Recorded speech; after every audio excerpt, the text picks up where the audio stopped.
El día que coloqué el anillo en el dedo de mi esposa, realmente creí que había elegido a la persona correcta para construir una familia. Pero desde que nos casamos, fui dándome cuenta de que había otra persona que también exigía mi atención, mi cariño y regalos lujosos: mi suegra. Cuando un ramo de flores entregado con todo mi corazón fue despreciado como un regalo barato y un collar de miles de dólares se convirtió en el nuevo estándar para medir la piedad filial, supe que había entrado en una batalla silenciosa para la que nadie me había preparado. Hasta que un día dije algo que lo cambió todo. Siempre supe que mi suegra era una mujer alegre, amable y entregada por completo a su familia. Podía contar cientos de historias divertidas que alegraban cualquier comida y estaba dispuesta a pasar todo el día ayudando a sus hijos y nietos con las tareas más pequeñas. Pero junto a esas cualidades admirables, también tenía unos límites muy difusos. Y yo, un recién llegado a su familia, me convertí en el protagonista de unas expectativas no dichas. Desde los primeros días de mi matrimonio sentí de manera muy especial su presencia en la vida privada de mi esposa y mía. Si le compraba algo nuevo a mi esposa, ya fuera un anillo conmemorativo o un simple vestido, a los pocos días recibía una llamada no de mi esposa, sino de mi suegra. A veces su voz era medio en broma, otras veces en un tono de reproche suave. «Ay, cuánto quieres a tu esposa y a tu madre, ni te acuerdas». Al principio pensé que solo era una broma. ¿Quién no quiere recibir un poco de cariño de sus hijos? Pero poco a poco esas bromas comenzaron a sentirse como una verdadera presión.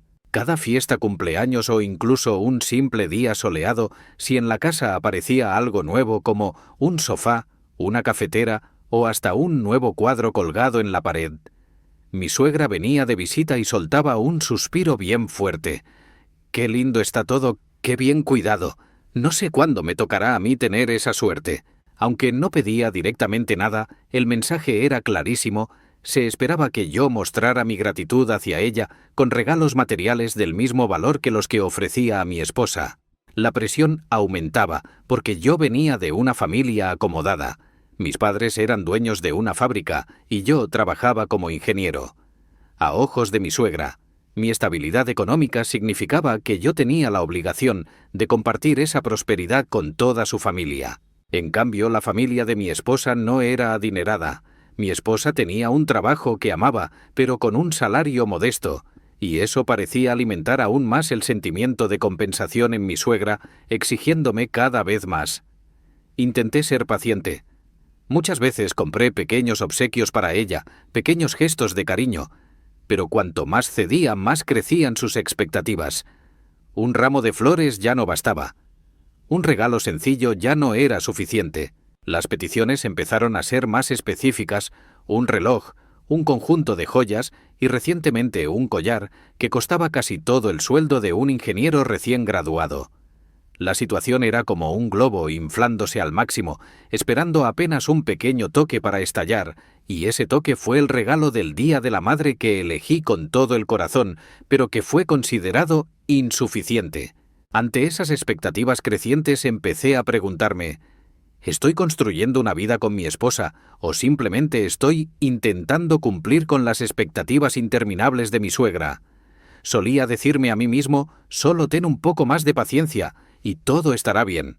Pero resulta que hay expectativas que, por mucho que te esfuerces, nunca serán suficientes. Ese Día de la Madre, mi suegra me envió una foto por mensaje de texto, un collar brillante y costoso acompañado de un mensaje sencillo: «Hace tiempo que quiero esto. ¿Me lo podrías comprar?». Me quedé paralizado durante unos minutos. El precio de ese collar era casi igual a todos los ahorros que acababa de reunir para la llegada de nuestro bebé. Pero lo que me hizo dudar no fue solo el valor monetario. Fue la sensación de que los regalos ya no se veían como un acto de amor voluntario, sino como una obligación impuesta. Llamé por teléfono esperando encontrar una salida amable. Pero al otro lado de la línea mi suegra respondió con dulzura, pero con firmeza: «Solo tú puedes permitírtelo. El domingo pasado le compraste a tu esposa un collar caro, y ahora te duele gastar en mí». En ese momento entendí que cualquier negativa sería interpretada como ingratitud. Si aceptaba, abriría un precedente peligroso. Si me negaba, provocaría una grieta en una relación ya de por sí tensa. Así que elegí un tercer camino, uno que me pareció sincero y lleno de cariño: preparar un regalo con mis propias manos. Visité el pequeño jardín de mi madre fallecida. Con cuidado seleccioné y recorté las flores que ella había cultivado, formando un ramo colorido.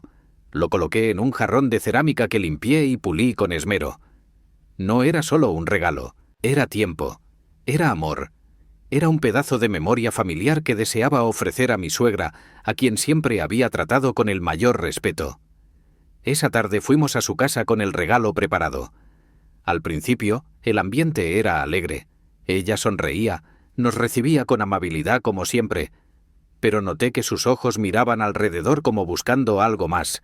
Y entonces llegó el momento de entregar el regalo. Le tendí el ramo con solemnidad, compartiendo la historia detrás de cada flor, el esfuerzo y el amor que había puesto en él. Esperaba que pudiera sentirlo. Anhelaba al menos una sonrisa cálida, un agradecimiento sincero. Pero no fue así. Ella miró el ramo. Su mirada se endureció y poco a poco su rostro se ensombreció. ¿Crees que después de 32 años de ser madre, lo único que merezco es un ramo de flores recogidas del jardín? Soltó con una voz triste y pesada. El ambiente en la habitación se volvió denso. De repente los familiares que conversaban se callaron y dirigieron sus miradas hacia nosotros. Mi suegra continuó sin reservas. Mi hija ni siquiera es madre todavía y le regalas un collar caro. Yo que la traje al mundo y la crié. Recibo esto. Es muy doloroso. Me quedé ahí inmóvil sintiendo una mezcla de sorpresa y desilusión. El ramo que había preparado con tanto amor esperando que fuera un puente de afecto, ahora se veía como una prueba de mi falta de gratitud. Apreté los dientes, luchando por contener mis emociones. Pero en el fondo supe, hay límites que si se cruzan demasiado te hacen perder a ti mismo. Fue en ese momento cuando entendí que tarde o temprano habría palabras que necesitarían ser dichas, aunque supiera que romperían todo aquello que tanto me había esforzado por preservar. Me quedé allí todavía sosteniendo el jarrón de flores en la mano, con el corazón pesado por una mezcla de vergüenza y enojo. El aire en la habitación parecía espeso, denso. Las miradas a mi alrededor no ocultaban su incomodidad, como si todos esperaran que el drama aún no hubiera llegado a su fin. Mi suegra me miró con los ojos enrojecidos y el rostro marcado por un dolor profundo, pero debajo de esa capa de emoción también pude ver reproche, expectativas y una demanda silenciosa que hiciera más por ella como lo hacía por su hija. Sus palabras no eran solo una decepción por un regalo, eran la acumulación de meses de comparaciones, exigencias y dependencia hacia mí, como si yo fuera el garante de todo lo que la vida no le había podido dar, y en ese momento supe que no podía seguir fingiendo que todo estaba bien. Respiré hondo tratando de mantener la voz calmada pero firme. Lo siento, pero necesito dejar algo claro. Yo me casé con mi esposa, no con su madre. Un silencio mortal llenó el ambiente. Los ojos de mi suegra se abrieron como si no pudiera creer lo que acababa de oír. Toda la sala parecía haberse congelado. El sonido de una cuchara golpeando un vaso resonó de manera estridente en el silencio absoluto. Continué con voz lenta pero decidida. Amo y cuido de mi esposa. Esa es mi responsabilidad. Ella es la persona que elegí para pasar el resto de mi vida.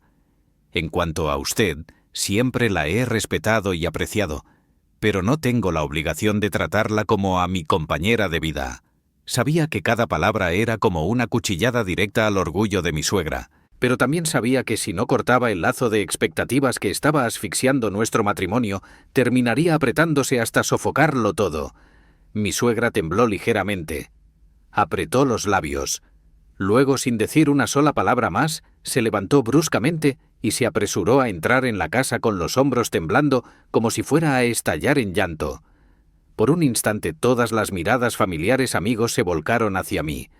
Una oleada de culpa, soledad y vergüenza me invadió. Solo quería que la tierra me tragara. Mi esposa se quedó inmóvil con una expresión de asombro y furia en sus ojos. No dijo nada en todo el camino hacia el coche. No fue hasta que la puerta del coche se cerró de golpe que finalmente se volvió hacia mí conteniendo la voz. ¿sabes qué día es hoy? Es el Día de la Madre. Hiciste llorar a mi madre delante de todos. Intenté explicarle que no había querido herir a su madre, que solo quería establecer un límite claro para proteger nuestro matrimonio. Pero mi esposa negó con la cabeza, con los ojos llenos de lágrimas. No estoy de acuerdo con mi madre sobre el tema de los regalos, pero tú fuiste demasiado cruel, no tenías que romperle el corazón así. Ella solo quería sentirse amada. Me quedé en silencio. Tenía razón. ¿Bajo las exigencias? Bajo los celos quizás mi suegra solo anhelaba sentirse reconocida, sentir que todavía tenía un lugar en nuestras vidas. Pero ¿se puede lograr eso a través de regalos caros, comparaciones constantes y expectativas interminables? Me quedé allí mirando por la ventana del coche con el corazón pesado. Sabía que a partir de ese momento, la relación entre mi suegra y yo nunca volvería a ser la misma, y tal vez nunca volvería a ser fácil. Todo el camino de regreso desde la casa de mi suegra, el ambiente en el auto era tan denso que costaba respirar. Mi esposa ya no lloraba, pero sus ojos seguían enrojecidos fijos en la ventana, evitando mirarme. Y yo, aunque aparentaba estar tranquilo por dentro, me ahogaba en preguntas difíciles de responder. ¿Hice lo correcto? ¿O acababa de encender una guerra silenciosa que no podría apagarse jamás? En los días que siguieron las cosas no mejoraron. Mi suegra se negó a contestar mis llamadas. Mis mensajes de preocupación solo recibían respuestas frías y cortantes. Y mi esposa, aunque intentaba actuar con normalidad, se volvía más distante cada vez que se mencionaba a su madre, como si una pared invisible creciera entre nosotros.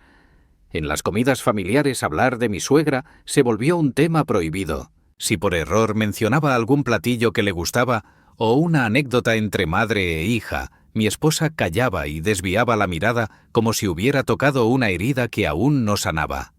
No la culpo. Entiendo que está atrapada entre las dos personas que más ama, su madre y su esposo. Cualquier pequeño gesto de preferencia la haría sentir que estaba traicionando al otro. Pero precisamente eso era lo que más me dolía. Me casé para construir un hogar, una vida compartida entre dos personas. Y ahora cada conversación, cada decisión, parecía estar envuelta por la sombra de su madre. Empecé a darme cuenta de que esta tensión no había nacido aquella noche. Llevaba mucho tiempo gestándose alimentada por expectativas silenciosas, pequeñas comparaciones y presiones invisibles que nunca habíamos tenido el valor de enfrentar. Ahora estaban ahí, claras, palpables, imposibles de ignorar. Muchas noches mientras mi esposa dormía, yo permanecía despierto dándole vueltas a todo. Debería pedirle disculpas a mi suegra aún sabiendo que en el fondo no había actuado mal. Debería ceder y comprar ese regalo costoso solo para reparar la situación. O debería mantenerme firme en los límites que había trazado, aunque eso empeorara las cosas por un tiempo. Pero lo que más me asustaba no era el enojo de mi suegra, era el silencio creciente entre mi esposa y yo. Cada vez que ella me miraba con tristeza, cada conversación que moría lentamente, sentía con claridad una grieta se estaba abriendo entre nosotros, como una pequeña fisura en un vidrio que parece inofensiva, pero con el tiempo terminaría rompiéndolo todo. No quiero perder a mi esposa. No quiero que mi relación con mi suegra se convierta en un campo de batalla helado. Pero tampoco puedo vivir toda la vida sometido a exigencias irracionales y comparaciones injustas. En este momento siento que mi corazón se desgarra entre dos fuerzas. Por un lado, el deber de proteger el amor y la familia que hemos construido. Por el otro, la obligación de mantener la paz con la mujer que le dio la vida a la persona que amo. Y sé que si quiero salvar lo que más importa, necesito tomar una decisión. Necesito actuar. Antes de que todo caiga en un abismo sin retorno. Sabía que no podía dejar que todo siguiera así. El silencio prolongado solo profundizaba los malentendidos y permitía que las heridas se acumularan en silencio. Si realmente quería salvar a mi familia, mantener a mi esposa a mi lado, sin perderme a mí mismo en el proceso, debía encontrar otro camino. Uno que no fuera la sumisión ciega ni el enfrentamiento amargo. Por eso decidí empezar de nuevo desde la sinceridad. Pasé toda la tarde escribiendo una carta a mano para mi suegra. Sabía que si nos veíamos cara a cara, las emociones impulsivas podrían empeorar aún más las cosas. pero a través de la escritura podía ordenar mis pensamientos de manera más completa y profunda. En la carta no intenté justificar mis acciones ni culpar a nadie. Simplemente relaté todo desde mi perspectiva como esposo, como yerno, alguien que siempre había intentado complacer a ambas partes, pero que a veces se sentía impotente ante sus propios límites. Expliqué que el ramo que le había regalado no era una muestra de desprecio, sino un homenaje a un recuerdo sagrado que guardo de mi propia madre. Le pedí disculpas por haberla herido en un día tan especial, pero también recalqué que el amor no debería medirse por el valor material de un regalo, sino por la sinceridad del corazón que lo ofrece. Al final de la carta escribí: «Siempre he deseado que pueda ver que el amor no nos divide en comparaciones y rivalidades, sino que nos acerca de la manera más genuina». Le entregué la carta a mi esposa, pidiéndole que se la diera a su madre, si lo consideraba apropiado. Después de leerla, mi esposa permaneció en silencio durante mucho tiempo, y luego asintió suavemente. Fue la primera vez, después de muchos días, que su mirada hacia mí fue menos distante. Unos días después, mi suegra me llamó. Su voz aún sonaba algo fría, pero ya no había amargura. Solo dijo brevemente que había leído la carta y que necesitaba tiempo para reflexionar. Entendí que un cambio real no ocurre de la noche a la mañana, pero al menos una pequeña puerta se había entreabierto. Con mi esposa, poco a poco, nuestras conversaciones comenzaron a fluir de forma más natural. Empezamos a hablar más abiertamente sobre los límites familiares y sobre cómo proteger nuestra relación sin herir a nadie. Aprendí que amar no significa aceptar incondicionalmente todas las exigencias. A veces amar también es saber establecer límites para que ambas partes puedan respetarse mutuamente. Y de toda esta experiencia saqué una lección invaluable. A veces, para conservar a las personas que amas, no necesitas ganar todas las discusiones, solo necesitas mantener tu corazón firme lo suficientemente sincero para pedir perdón cuando sea necesario, lo suficientemente fuerte para defender lo correcto y lo suficientemente paciente para esperar a que las heridas sanen. No sé qué deparará el futuro entre mi suegra y yo. Puede que todavía haya choques y desacuerdos, pero creo que si sigo eligiendo la sinceridad, la paciencia y el respeto, al menos no tendré que arrepentirme de haberme traicionado a mí mismo en el camino hacia la reconciliación. Y lo más importante, sé que no he perdido lo más valioso de todo: el amor por la mujer que elegí y por la familia que estamos construyendo juntos. Llega un momento en la vida de cada uno de nosotros en el que debemos enfrentar las delicadas líneas entre el amor y los límites, entre la responsabilidad y el respeto propio, entre el deseo de complacer a los demás y la necesidad de proteger la vida que hemos construido día a día con tanto esfuerzo. A veces amar no es solo dar, sino también saber cuándo detenerse para que nadie tenga que cargar con el peso de expectativas demasiado pesadas. A veces pedir perdón no significa admitir un error, sino elegir preservar lo que es aún más valioso: el respeto, la confianza y la paz interior. Cada uno de nosotros está aprendiendo a amar no solo con el corazón, sino también con comprensión y valentía. Valentía para amar a los demás y también para no perdernos a nosotros mismos en el proceso. Si tú también te encuentras frente a distancias difíciles de acortar en tus relaciones, recuerda, no existe un camino fácil, pero el amor verdadero, cuando se acompaña de sinceridad y paciencia, siempre encontrará el camino de regreso. Esta es la conclusión de la historia. Si te ha gustado, por favor, déjanos un comentario o un like, comparte y suscríbete a nuestro canal para apoyarnos a crear más videos. Gracias por escucharnos. Hasta luego y nos vemos en el próximo video.